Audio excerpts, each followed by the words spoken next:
There is a brief, almost invisible 2-second window that occurs in everyday conversation, and most people completely miss it. Think about what you are doing in those 2 seconds. You are right in the middle of talking, carefully constructing your story, and watching the other person's face to see if your words are landing the way you want them to. You are completely focused on your own performance. But while you are busy managing your delivery, something massive is happening on the other side of the table. In those exact same 2 seconds, an empath has already looked right through you and made a definitive decision about who you are. This is not a vague suspicion, a passing hunch, or a question they need to ponder later. It is a final, ironclad verdict. What happens immediately after those 2 seconds is where everyone gets empaths completely wrong. People tend to think empaths are just highly sensitive beings who sit around drowning in everyone else's feelings, but that is a major misunderstanding. The real secret of the empath is not about what they feel. It is about what they do with that feeling. What they choose to do next will fundamentally and permanently alter the trajectory of your relationship in ways you cannot possibly see coming, and ways you absolutely cannot reverse once the wheels are in motion. By the time most people finally figure out that the ground beneath them has shifted, it is already far too late to fix it. To truly understand why this happens so fast, we have to look at the actual science that most mainstream discussions completely skip over. This isn't magic or mind reading. It is raw biology. Inside your brain, you have a network called the limbic system, which is responsible for processing emotions, managing fear, forming attachments, and detecting threats. In the average person, this system runs quietly and efficiently in the background, like software updating while you sleep. However, in the brain of an empath, researchers believe the system is highly overactive, driven by an incredibly dense and hyperreactive network of mirror neurons. These neurons act like a biological echo chamber, forcing the empath to physically mimic and feel the internal states of the people around them. Because of this intense wiring, lying to an empath is like trying to hide a fire while holding a match. The very moment you decide to tell a lie, your body undergoes an immediate, violent neurological conflict. Your brain is forced to do double duty. It knows the absolute truth, but it is simultaneously trying to fabricate, polish, and deliver a fake version of reality. This internal tug-of-war instantly leaks out into your physical body, creating a cascade of involuntary signals. Your vocal pitch shifts ever so slightly, your breathing pattern hitches, and microscopic emotional expressions flash across your face for less than 1/5 of a second. The average person misses these tells completely because they are distracted or polite. But an empath's nervous system runs a continuous, automatic, high-definition scan that catches every single micro-expression. They do not have to consciously choose to look for these signs. Their body simply registers your dishonesty the exact same way your ears would register a sudden, deafening explosion in a completely quiet room. This leads right into the critical mistake that ultimately costs people their relationships with empaths. When an empath catches you in a lie, they do not react the way you expect them to. They do not call you out. They do not start an argument, and they do not demand answers. Instead, they catalog. When an empath suddenly goes completely calm right after you speak, most people make the fatal assumption that their lie worked, or that the empath didn't notice, or perhaps that they are just letting it slide. Both of those assumptions are dead wrong, and believing them is a trap. In that quiet moment, the empath is doing immense internal heavy lifting. They are actively managing the sudden shock of your betrayal, locking down their own external emotional responses so they don't show their cards, and making a major strategic decision about you all at once. They are opening a permanent, uneditable psychological file with your name on it. From that exact moment forward, every single interaction you ever have with them is automatically cross-referenced against what they now know to be true. In your mind, the lie is over, you got away with it, and life moves on. But in their mind, that lie has just become a permanent, unmovable reference point for your character. They aren't actively waiting or plotting to catch you in another trap. They are simply stepping back to watch and see if your dishonesty was an isolated, desperate accident, or if it is a core, unchangeable pattern of who you really are. The very moment a lie escapes your lips and shatters the mental model an empath has built of you, something intense happens beneath the surface. It triggers an immediate, literal threat response inside their amygdala, the brain's emotional alarm system. See, empaths don't just know you casually. They invest deeply in learning your specific rhythms, your unique emotional language, and the natural baseline of how you speak and act. When you introduce a lie into that equation, it completely destabilizes their internal architecture, creating a jarring sense of disorientation. To handle this shock, their system instantly and invisibly launches a precise three-stage response. And it all begins with stage one, silent verification. An empath is highly unlikely to confront you the second they catch you lying. They won't scream, point fingers, or demand that you admit what you did. Instead, they will step back and casually throw out a few innocent-sounding questions they already know the absolute truth to. It feels like regular conversation to you, but it is actually a carefully calibrated test. They are checking your consistency, watching to see if your story holds up under the lightest possible pressure, and observing how you handle the narrative you just created. If you hesitate even for a split second, start piling on unnecessary new details to make yourself sound more believable, or shift your physical energy in the slightest way, that mental file they keep on you gets thicker. The entire verification process is designed to be completely invisible to the naked eye. By the time this quick, quiet interrogation is over, they have collected every single piece of confirmation they need, and you will walk away completely oblivious to the fact that you were even being tested. Once the lie is undeniably confirmed, the process smoothly transitions into stage two, emotional reallocation. Think of an empath's emotional energy like a high-value bank account. Before you broke their trust, they invested their energy, their deep care, and their genuine presence into you completely free of charge, never measuring the cost or holding back.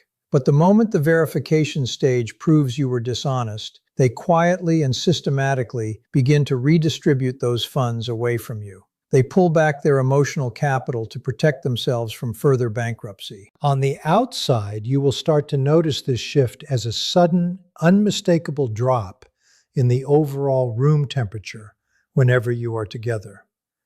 Conversations that used to feel effortless, fluid, and deeply connected now suddenly require actual heavy lifting on your part just to keep them going. The organic, natural warmth that used to define your bond is replaced by a sense of careful maintenance. If you look closely, you will see that they are still perfectly kind, polite, and physically present in the room with you, but you are no longer experiencing their full, unguarded essence. The velvet curtain has dropped. You are now interacting with a strictly managed, highly protected version of them, a version that functions well enough to keep the relationship moving on the surface, but completely refuses to pour any real love, depth, or passion into it anymore. This all leads straight to stage three, the peaceful exit, which is the exact moment that catches people completely off guard. Most people expect a breakup or a friendship ending to involve a massive, dramatic blowout fight. But with an empath, it is the exact opposite. By the time an empath finally reaches this final stage, they have already completely processed the loss of the relationship while standing right next to you in the same room. While you thought everything was fine, they were quietly doing the heavy lifting of grieving the connection, accepting the painful reality of your betrayal, and adjusting their expectations to match who you actually are rather than who you pretended to be. Because they chose to do all of this intense emotional processing internally ahead of time, they're able to walk away with an absolute chilling sense of calm. A lot of people mistake this for a lack of caring, but a loud fight actually means there is still heat, passion, and investment left in the relationship. Absolute calm, on the other hand, means the fire is completely and permanently out. This final departure wasn't a reckless, heat-of-the-moment emotional decision. It was a deeply rational one made after all the confusing, emotional smoke had completely cleared away. And because rational decisions made from a place of absolute clarity are rooted in logic rather than impulse, they are almost impossible to reverse with standard, sweet-talking apologies. They do not respond to emotional heat, begging, or grand romantic gestures anymore. The only thing they will ever respond to is long-term, consistent, undeniable evidence of real permanent change. And by the time you realize that, they have already moved on. The painful irony of this entire dynamic is that when people lie to an empath, they rarely do it out of genuine malice or a desire to cause harm. Instead, most people lie out of deep-seated instinctive fear. They are terrified of conflict, petrified of looking bad in someone else's eyes, or deeply afraid of facing immediate rejection. But the tragedy here is that an empath is the one specific type of person in the entire world who is the least likely to reject you for your raw, messy, imperfect truth. Empaths do not operate on conditional connections. They do not play petty social games, and they absolutely do not keep a scoreboard of your flaws. They naturally possess a rare, massive capacity to hold space for your mistakes, your dark secrets, and your vulnerabilities. The only currency they actually require to stay in a relationship with you is absolute authenticity. When you make the choice to lie to an empath, you are essentially activating your emotional armor in the one exact space where it was finally completely safe for you to take it off. You met rare, deep, unguarded openness with a stiff, controlled, and fabricated performance. To the empath, that performance is a massive insult because it proves you did not actually value or trust the safe haven they were offering you. Once an empath fully realizes that the relationship is no longer built on mutual truth, but is instead defined by an exhausting imbalance and constant emotional management, they stop lowering their expectations for you. They strip away all of their wishful thinking, stop making excuses for your potential, and begin to view the relationship strictly based on the actual, undeniable pattern of your behavior. Once they see that reality clearly, they simply turn around and walk away. If you have already damaged a connection with an empath and are desperately looking for a way to rebuild it, you need to understand right now that standard surface-level apologies will completely fail. An empath will see right through a casual "I'm sorry" because they know that most apologies are not actually about fixing the bond. They are just selfish tools used to relieve your own internal guilt and manipulate the other person into granting forgiveness. The only thing that will ever register as genuine to an empath's highly sensitive nervous system is specific, completely unqualified accountability. You cannot use corporate speak, and you cannot try to soften the blow to protect your ego. Do not say things like, "I'm sorry if that came across the wrong way," or "I never meant to hurt you." Those phrases shift the blame and minimize the action. Instead, you must step into total uncomfortable vulnerability and say exactly this: I lied to you about this specific thing. I understand the exact painful damage my dishonesty caused you and your ability to trust me. I did it because of my own deep fear of being judged, and I fully accept if this permanently changes what you are willing to give me moving forward. This level of raw, naked exposure is incredibly rare in the modern world, which is the exact reason why it actually works. It cracks open a tiny door that you previously slammed shut. However, keeping that door open requires you to show up every single day and build an entirely new, unbroken pattern of radical honesty over a very long period of time. To fix this within yourself, you have to look at where this toxic habit of constantly editing your reality and managing how people perceive you actually comes from. It is a survival mechanism that was installed very early in your personal history. More often than not, it stems from a childhood or a past environment where being completely honest carried heavy, painful consequences.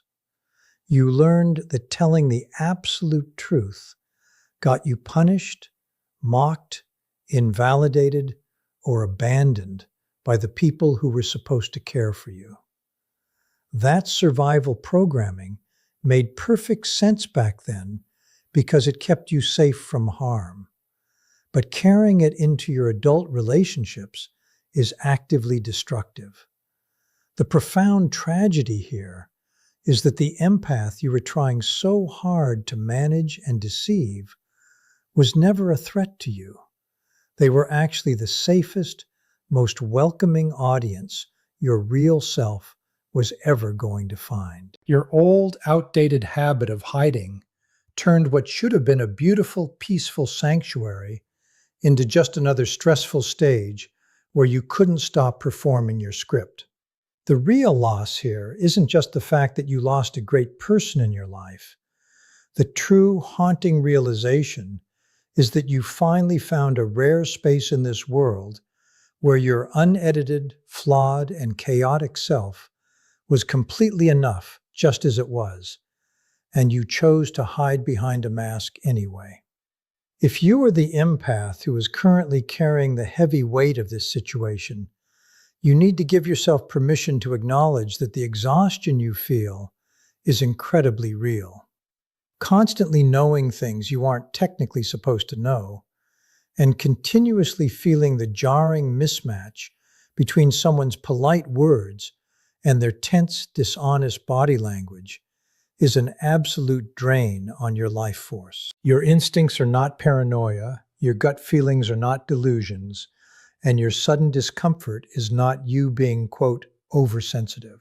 That heavy, sinking feeling in your stomach is highly accurate, incredibly sophisticated data being produced by a finely calibrated nervous system that is designed to keep you safe. Every single time you chose to give someone the benefit of the doubt over the loud, screaming internal alarms in your own body, you were not being foolish, naive, or stupid.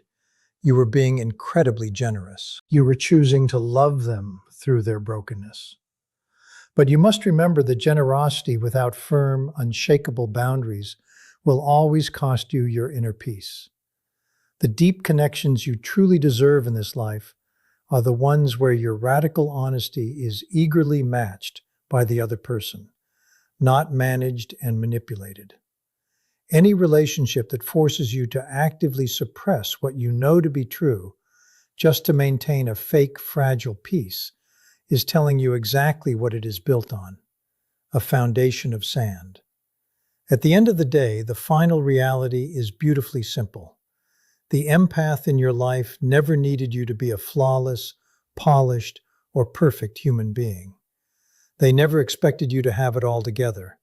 They just needed the real, imperfect, unedited, and raw version of you, because that raw version is the only foundational material they could ever build a genuine, lasting connection with. The specific magical quality of being completely seen by an empath without them flinching at your darkness, and of having your deepest emotional layers fully matched rather than just tolerated, is a rare gift that most people go their entire lives without ever finding once. You had that rare gift right in front of you, and a short-sighted lie took it away. This tragic ending happens not because empaths are cold, bitter, heartless, or unforgiving creatures, but because they are exceptionally beautifully clear about what is healthy for their souls. And once an empath reaches that level of absolute, unclouded clarity, they will completely refuse to negotiate with the toxic patterns that force them to pack up and leave in the first place.